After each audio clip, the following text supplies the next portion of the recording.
What is up, Bears fans? Welcome back to the Chicago Bears Huddle podcast, guys. Sorry I have been away. Some few personal issues, things I've had to deal with in the family. Things have not been great over the last few weeks.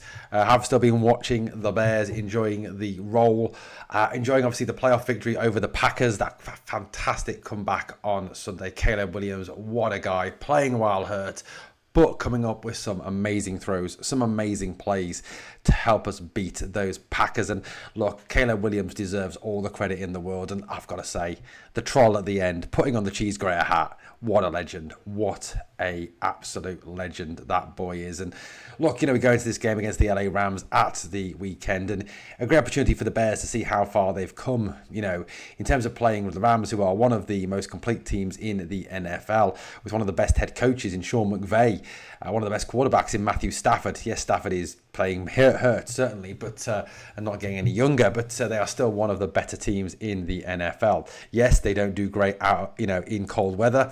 Yes, teams that play in domes are 1-15 when the temperature is less than 40 degrees, which it certainly will be at Soldier Field this weekend. With the Bears being the NFC's second seed, obviously we do have that home field advantage against those LA Rams, and that is something that obviously will continue into the NFC Championship game, where look, if we face the Seattle Seahawks, obviously we'll have to go CenturyLink Field.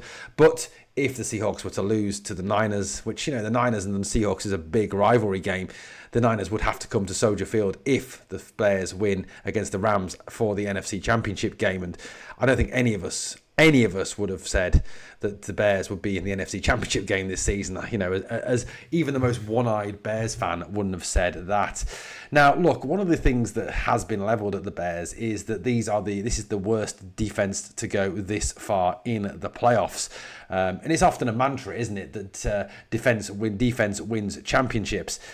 The defense on Saturday was not great in the first half, and the adjustments that Dennis Allen made in the second half made this defense a whole lot more effective, and certainly, limited Jordan Love and the Packers, and you've got to give Dennis Allen a whole lot of credit for that. Now, I know the defense has been beat up all year with injuries. I don't think that's helped. The fact that players have just come back from injury, again, I don't think has helped either. Yes, I think the complete lack of a pass rush is hurting, but somehow we find a way to get the job done, and I think Dennis Allen deserves a whole lot of credit for that. Now, Nan Wright is someone who has stood out this year as a player, has really stood out. In terms of big plays, that's how he's stood out. He's been a big play guy. That's what he's done. Obviously, he came pretty much, from off the street into the Bears, and has done exceptionally well. If you look at this guy's stats this season, he's certainly someone who's had a major effect. He has got 5 interceptions this year, tying him second overall, 11 pass defenses, tying him 28th overall, 2 forced fumbles, tying him 21st. Obviously, that big one against the Eagles, 54 solo tackles. He is a player who is a big play guy. Now, he is obviously on an expiring contract, and the Bears have got a big decision to make when it comes to Nan Wright.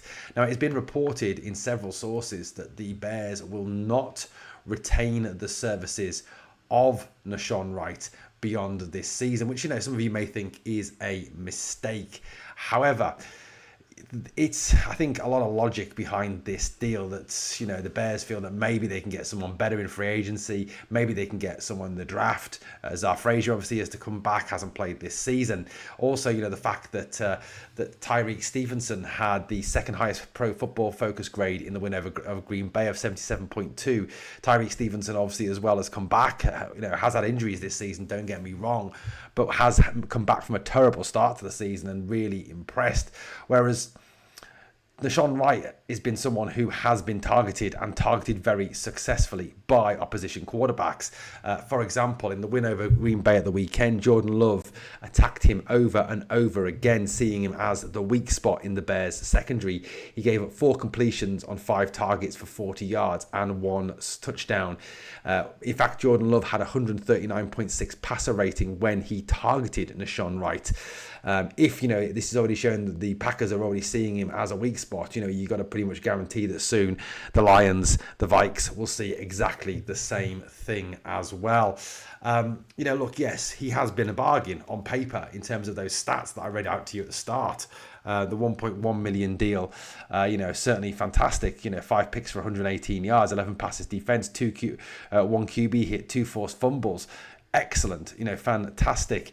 But his raw numbers aren't anywhere near as good as those stats. In all, he gave up 60 completions this season on 98 targets, which is good for a 61.2% catch rate by opposition wide receivers and tight ends.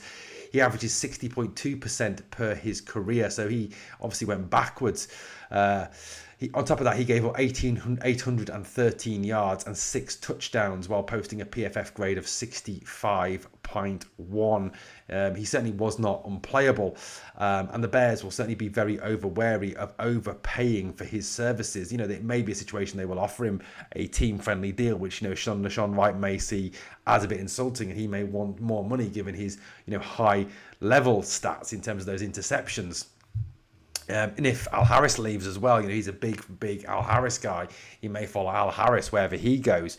But, with Nan Wright perhaps going into next season as little more than a backup to Jalen Johnson and Tyreek Stevens and even possibly Kyler Gordon as well, are the Bears going to want to pay big bucks for a guy who is going to be a backup, who, is not always dependable in those positions, who, can give up the big play, who can give away those big opportunities? That has been going to be a question for Ben Johnson, for Ryan Poles, and the rest of the Bears front office. So look, I think it is very much a situation that he will not be a Chicago Bear next season. I think he will move on. The Bears, I don't think, will pay the money required to keep him in Chicago. Guys, we will, of course, look ahead, obviously, and look up and build up towards the game at the weekend. A huge game for the Bears.